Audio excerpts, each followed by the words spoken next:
Hello, this is Attorney Richard Hayber from the Hayber Law Firm with answers to frequently asked questions. Today's question: what does it mean for an employer to owe an employee an accommodation in the workplace? This question has to do with disability discrimination law. Sometimes employees have disabilities such as blindness or an injury or a disease that affects their ability to do their job.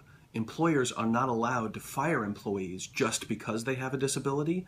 They are required to make accommodations to the workplace or to their schedule as long as those accommodations aren't unreasonable if it can help that employee perform the functions of the job.